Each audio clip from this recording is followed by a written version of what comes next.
नमस्कार, मी श्याम पाटील आगळे, राहणार छत्रपती संभाजीनगरकर. मी एक शेतकरी पुत्र आहे आणि माझे वडील शेती करतात. मी त्यावरती कविता बनवलेली आहे. कवितेचं नाव आहे बाप नाही कळला.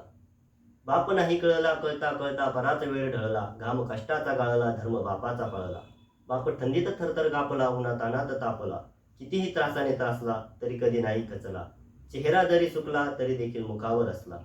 कधी घातली बन्यान फाटकी, कधी पायी चप्पल तुटकी. इच्छा पुरवली लेकराची, पर्वा नाही केली खर्चाची. बाप बाजाराला जायचा, बाप बाजाराला जायचा, रिकाम्या हाती नाही यायचा. भले घरासाठी एक वस्तू कमी आणली, पण पूर्ण पिशवी खाऊन भरली.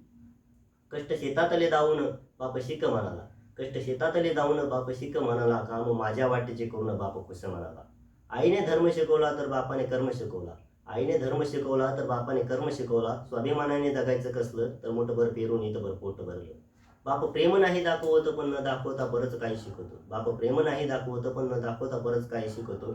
बाप जण गरुडाची दूरदृष्टी, बाप जण गरुडाची दूरदृष्टी. अनुभव त्याची सांगून शिकवतो बऱ्याच गोष्टी. शिकणाऱ्याने शिकत जावं, शिकता शिकता बरंच काही आत्मसात करावं. फक्त शिकून घेण्याची इच्छा असली, बाप उभा पाठीशी तर चिंता कसली. दिवस येईल काळोखाचा, दिवस येईल काळोखाचा, सामना कर स्वतःचा. दिवस येईल काळोखाचा, सामना कर स्वतःचा. जिथे खचतील तिथे चेहरा आठव बापाचा. ज्या स्वार्थाच्या दुनियेत कोण खरी सोबती, ज्या स्वार्थाच्या दुनियेत कोण खरी सोबती. शोधल गर्दीत तर मायबाप दोघंच निस्वार्थी. मनात वाट बाबा अजून काय लिहू तुमच्यासाठी, बाबा अजून काय लिहू तुमच्यासाठी. मनात वाटतंय मारू कडकडून मिठी. आरोग्य सुख समाधान देवो तुमच्यासाठी, आरोग्य सुख समाधान देवो तुमच्यासाठी. श्याम सदैव मागतो त्या जगत पित्यापाशी. धन्यवाद.